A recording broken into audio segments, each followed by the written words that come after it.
വെണ്ണ ഉണ്ടെന്ന കണ്ണനെ നിങ്ങൾ കണ്ടിട്ടുണ്ടായിരിക്കും, പക്ഷേ കുഴിമന്തി ഉണ്ടെന്ന കണ്ണനെ നിങ്ങൾ കണ്ടിട്ടുണ്ടോ? ഇല്ലല്ലോ.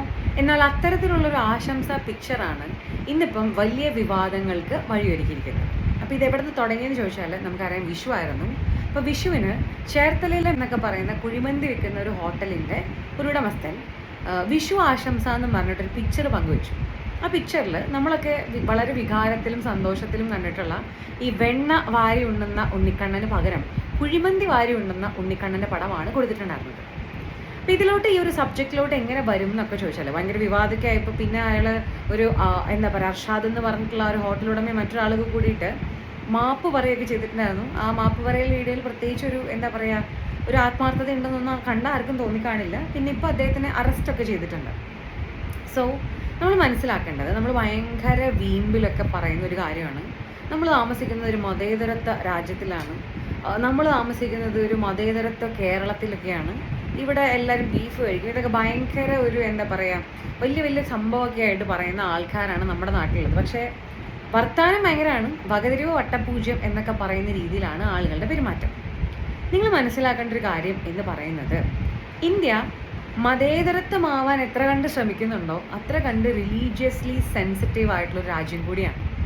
ഇവിടെ വലിയൊരു വിഭാഗം ആളുകൾക്ക്, ഇപ്പോൾ ഹിന്ദുസിൻ്റെ കാര്യം തന്നെ പറയുകയാണെങ്കിൽ, ഹിന്ദുക്കളിൽ തന്നെ പല വിശ്വാസങ്ങളും പല വിഭാഗങ്ങളായിട്ട് ജീവിക്കുന്ന ഒരുപാട് പേരുണ്ട്. ഇവർക്ക് ഓരോരുത്തർക്കും ഇവരുടെ വിശ്വാസങ്ങൾ, അതുപോലെ തന്നെ ഇവരുടെ ദൈവങ്ങൾ എല്ലാം വളരെ ഇമ്പോർട്ടൻ്റ് ആണ്. അപ്പം ഇവിടെ ഈ രാജ്യത്ത് മതേതരത്വം നിലനിൽക്കണമെങ്കിൽ ഹിന്ദു ആണെങ്കിലും ക്രിസ്ത്യാനി ആണെങ്കിലും മുസ്ലിം ആണെങ്കിലും പരസ്പരം ബഹുമാനിച്ചും ഓരോരോ ആൾക്കാരുടെ ആചാരങ്ങളെയും അവരുടെ ഒരു സംസ്കാരത്തിനെയും അവരുടെ ഈശ്വരന്മാരെയൊക്കെ ഉൾക്കൊണ്ട്, ഇപ്പം നിങ്ങൾ അവരെ വന്ദിച്ചില്ലെങ്കിലും നിന്ദിക്കാണ്ടൊക്കെ മുന്നോട്ട് പോകുമ്പോഴാണ് എന്ത് സംഭവിക്കുക, നമ്മുടെ നാട്ടിൽ മതേതരത്വം എന്നൊക്കെ പറയുന്ന ഒരു സംഗതി ഉണ്ടാവാം.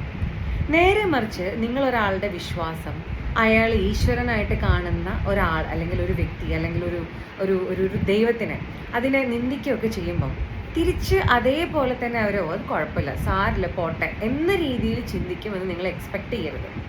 വേറെ ആരോ പറഞ്ഞ ഒരു കാര്യം എനിക്ക് ഓർമ്മയുണ്ട്, എപ്പോഴും ന്യൂനപക്ഷ വർഗീയതയാണ് ഭൂരിപക്ഷ വർഗീയതയ്ക്ക് വഴിയാക്കുന്നത്, അല്ലെങ്കിൽ വഴി കൊളുത്തുന്നത്, അല്ലെങ്കിൽ എന്താ പറയുക തിരിതെളിക്കുന്നത് എന്നൊക്കെ പറഞ്ഞു കേട്ടിട്ടുണ്ട്. ഇന്ത്യയുടെ ഒരു കാര്യം പറയുകയാണെങ്കിൽ കഴിഞ്ഞ കുറേ അധികം വർഷങ്ങളായിട്ട് അത്തരത്തിലുള്ളൊരു പോളറൈസേഷൻ ഈ നാട്ടിൽ നടക്കുന്നത് നമുക്ക് കാണാനായിട്ട് സാധിക്കും. അതായത് അത്രയും നാൾ സ്കാറ്റേർഡ് ആയിക്കൊണ്ട് നിന്നിരുന്ന ഒരു വിഭാഗം ഭയങ്കരമായിട്ട് ഒന്നിക്കുകയും ലോകത്തിലുള്ള പല രാജ്യങ്ങളിലും റൈറ്റ് വിങ്ങുകൾ ശക്തിപ്പെടുകയും ഒക്കെ ചെയ്യുന്ന കാഴ്ചകൾ നമ്മൾ കാണുന്നുണ്ട്. ഇതിൻ്റെ എല്ലാം ബേസിലോട്ട് വരുമ്പോൾ നമ്മൾ കാണുന്നത് ഈ റിലീജിയസ് സെൻറ്റിമെൻറ്റ്സ്, അതേപോലെ തന്നെ സംസ്കാരത്തിലോട്ടുള്ള കടന്നുകയറ്റം, സംസ്കാരത്തിനെ പുച്ഛിക്കൽ, അതിനെ അപമാനിക്കൽ തുടങ്ങിയിട്ടുള്ള കാര്യങ്ങളൊക്കെ തന്നെയാണ്. അപ്പം എനിക്ക് പറയാനുള്ളത്, നമ്മൾ ഈ വടി കൊടുത്ത് അടി മേടിക്കുന്നത് പോലത്തെ പ്രശ്നങ്ങൾ സ്വയം ഉണ്ടാക്കരുതെന്നാണ്.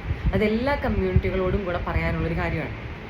ഇനി മറ്റൊരു കാര്യം, കഴിഞ്ഞ വർഷം ഇതേ സമയത്തൊക്കെ തന്നെയാണെന്ന് തോന്നുന്നു, അത് എന്തായാലും കഴിഞ്ഞ വർഷം ഇതേപോലെ ഒരാൾ തുളസിത്തറയിൽ, അതും ഗുരുവായൂരുള്ളൊരു ഹോട്ടലുടമയായിരുന്നു എന്നാണ് ഞാൻ ഊഹിക്കുന്നത്, ആള് തുളസിത്തറയിൽ ഗുഹ്യഭാഗത്തെ രോമോ മറ്റും മുറിച്ചു കൊണ്ടിട്ടിട്ട് അത് ഭയങ്കര ഒരു പ്രശ്നമൊക്കെ ആയിട്ടുണ്ടായിരുന്നു.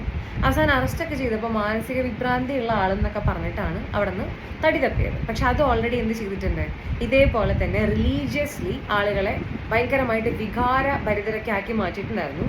അപ്പോൾ അങ്ങനെ വരുന്ന സമയങ്ങളിൽ എന്താ സംഭവിക്കാന്ന് ചോദിച്ചാൽ, പതുക്കെ പതുക്കെ ഇതുപോലെ ഓരോരോ ഇൻസിഡൻസ് ആയിട്ട് വരുമ്പോൾ പതുക്കെ വളരെ സെക്യുലറായിട്ട് മതേതരത്വം പറഞ്ഞ് നടന്നുകൊണ്ടിരുന്ന ആളുകൾ പതുക്കെ അവരുടെ ആചാരങ്ങളിലോട്ട്, അവരുടെ സംസ്കാരങ്ങളിലോട്ടൊക്കെ കൂടുതൽ സ്ട്രോങ് ആയിട്ട് അടുക്കും.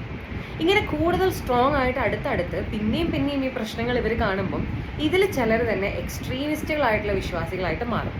അത്തരത്തിലുള്ള വിശ്വാസികൾ ഉണ്ടായാൽ ഈ പ്രശ്നങ്ങൾ ഉണ്ടാക്കുന്നവർക്കും അത് ഭയങ്കര അപകടമായിട്ട് മാറും. അത് സൊസൈറ്റിക്ക് വളരെ വലിയ അപകടമൊക്കെ ആയിട്ട് മാറും. അപ്പം എപ്പോഴും ഇത്തരത്തിലുള്ള പ്രശ്നങ്ങൾ ഇല്ലാണ്ടിരിക്കാനാണ് നമ്മൾ ശ്രമിക്കേണ്ടത്. ഇനി കേരളത്തിൻ്റെ മതേതരത്വമൊക്കെ ചില സമയത്ത് ഭയങ്കര വൺ സൈഡഡ് ആയിട്ടുള്ള മതേതരത്വമാണെന്നൊക്കെ ചിലപ്പോൾ എനിക്ക് തോന്നാറുണ്ട്. അതിനും ഈ അടുത്ത വിഷു എന്ന് പറയുന്നൊരു സംഗതി, അല്ലെങ്കിൽ വിഷു എന്ന് പറയുന്ന നമ്മുടെ ഒരു ആഘോഷം ഒരു കാരണമായിട്ടുണ്ടായിരുന്നു. അത് വേറെ ഒന്നല്ല, മുസ്ലിം ലീഗിൻ്റെ ഒരു വനിതാ നേതാവോ മറ്റുമാണ്. അദ്ദേഹം ഒരു എന്താ പറയുക, വിഷുവിന് ഒരു ആശംസ പോസ്റ്റർ പങ്കുവെക്കുകയും അതേപോലെ തന്നെ പുള്ളിക്കാരത്തി തൊട്ടടുത്ത വീട്ടിൽ പോയിട്ട് കൊച്ചിനെ വിഷു കണി കാണിക്കുകയും കൈനീട്ടം മേടിക്കുകയൊക്കെ ചെയ്തു. അതിന് ആളുടെ കമ്മ്യൂണിറ്റി തന്നെ പെട്ടിട്ടുള്ള ആളുകൾ അവരെ ഒറ്റപ്പെടുത്തുന്ന ഒരു കാഴ്ച വളരെ ഭീകരമായിട്ടാണ് ഞാൻ കണ്ടത്. ഇതാണോ മതേതരത്വ കേരളം എന്നൊക്കെ പറയണത്? അതേപോലെ തന്നെ ആറ്റുകാൽ പൊങ്കാലയുടെ സമയത്ത് നമ്മുടെ നാട്ടിലുള്ള ഒരു സീരിയൽ താരം അദ്ദേഹം മറ്റൊരു മതത്തിലൊരു വിശ്വാസിയായിരുന്നു.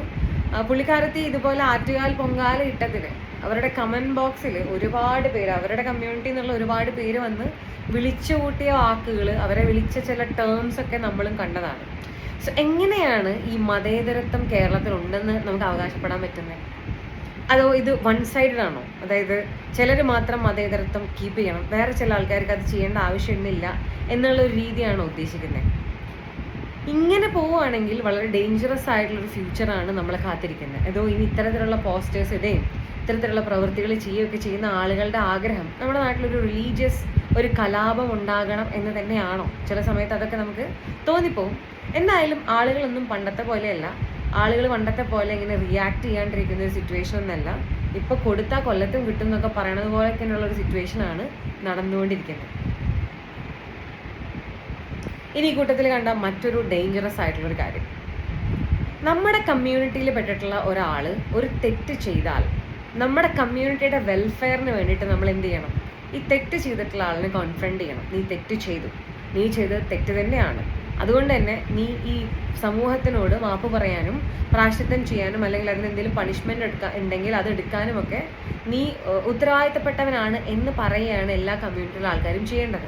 പക്ഷേ ഇപ്പം നമ്മൾ പറഞ്ഞതുപോലെയുള്ള പ്രശ്നങ്ങളൊക്കെ അഡ്രസ്സ് ചെയ്യുന്ന സമയത്ത് നമ്മൾ നോട്ടീസ് ചെയ്തിട്ടുള്ളത്, ചില ആളുകൾ അവരുടെ കൂട്ടത്തിലുള്ള ആരെങ്കിലും എന്തെങ്കിലും ഒരു പ്രശ്നം ചെയ്താൽ ആ പ്രശ്നത്തിനെ അതിനോട് ക്രിട്ടിസൈസ് ചെയ്യല്ല ചെയ്യുന്നത്, നേരെ കുറച്ച് അവരുടെ ഭാഗത്ത് ഒരു തെറ്റും ഇല്ല എന്നുള്ള രീതിയിൽ ന്യായീകരിക്കുന്ന കാഴ്ച കണ്ടിട്ടുണ്ട്. അപ്പം ഇതൊക്കെ കുറച്ച് ഡേഞ്ചറസ് ആയിട്ടുള്ള ഒരു ഭാവിയിലോട്ടാണ് പോകുന്നത് എന്ന് ഞാൻ ഇപ്പോഴേ വാൺ ചെയ്യാൻ ആഗ്രഹിക്കുന്നു. നമ്മുടെ നാട്ടിൽ ഒരു എക്സ്ട്രീമിസ്റ്റ് പ്രശ്നങ്ങൾ ഉണ്ടാകണമെന്നോ അതിൻ്റെ പേരിൽ ഇനിയും 1921 ഇവിടെ പണ്ടുണ്ടായിട്ടുള്ളത് പോലെയുള്ള കലാപങ്ങൾ ഉണ്ടാവുകയും ആളുകൾ ഇല്ലാണ്ടാവുകയൊക്കെ ചെയ്യണമെന്നോ ഞാൻ ആഗ്രഹിക്കുന്നില്ല. അപ്പം ശരിക്കും മതേതരത്വം എന്ന് പറയുന്ന ഒരു ആശയത്തിൽ നിങ്ങൾ വിശ്വസിക്കുന്നുണ്ടെങ്കിൽ മറ്റുള്ള ആളുകളുടെ അവരുടെ വിശ്വാസങ്ങളെ അവരുടെ ദൈവങ്ങളെയൊക്കെ നിന്ദിക്കാണ്ടിരിക്കാൻ നിങ്ങൾ ശ്രമിക്കാം. ഇനി അതല്ല, നിങ്ങളത് ചെയ്യാൻ ഉദ്ദേശിക്കുന്നില്ലെങ്കിൽ തിരിച്ചും അങ്ങനെയുള്ള ഒരു റെസ്പെക്റ്റും കൺസിഡറേഷനും ഒന്നും എക്സ്പെക്റ്റ് ചെയ്യരുത്. ഇതിൻ്റെ കൂട്ടത്തിൽ എനിക്കൊരു വാർണിംഗ് കൂടെ തരാനുള്ള എന്താണെന്ന് വെച്ചാൽ, ഞാനൊക്കെ പല കമൻറ്റ് ബോക്സുകളിലും ചില ആളുകളെക്കുറിച്ചുള്ള വാർത്തകൾ വരുന്ന സമയത്ത് മറ്റു മനുഷ്യരിടുന്ന ചില കമൻറ്റുകൾ ശ്രദ്ധിച്ചിട്ടുണ്ട്. വിച്ച് ഈസ് ലൈക്ക് ഇവരുടെ കടകളിൽ നിന്ന് സാധനം വാങ്ങാണ്ടിരിക്കുക, ഇവരുടെ ബിസിനസ് പ്രൊമോട്ട് ചെയ്യാണ്ടിരിക്കുക, ഇവരുടെ കൂടെ കൂട്ടുകൂടാണ്ടിരിക്കുക, ഇങ്ങനെയുള്ള കാര്യങ്ങളൊക്കെ സജസ്റ്റ് ചെയ്യുന്ന മൾട്ടിപ്പിൾ കമൻറ്റ്സ് നമുക്ക് ചില പ്രത്യേകതരം വാർത്തകളുടെ അടിയിൽ കാണാനായിട്ട് സാധിക്കും. അപ്പം ആളുകൾ മറ്റൊരു വിഭാഗത്തിനെ ഒറ്റപ്പെടുത്തുന്നത് ഇങ്ങനെയുള്ള കാരണങ്ങളെ കൊണ്ടൊക്കെയാണ്. അപ്പം അങ്ങനത്തെ ഒരു ഒറ്റപ്പെടൽ നമ്മൾ ആഗ്രഹിക്കുന്നില്ലെങ്കിൽ, ഈ സമൂഹത്തിൽ ഇതുപോലെ തന്നെ വളരെ ഭംഗിയായിട്ട് നിലനിന്ന് പോകാനാണ് നമ്മൾ ആഗ്രഹിക്കുന്നതെങ്കിൽ പരമാവധി മതനിന്ദ ഒഴിവാക്കുക. ഇന്ത്യ റിലീജിയസ്ലി സെൻസിറ്റീവ് ആയിട്ടുള്ള ഒരു രാജ്യം കൂടിയാണ്.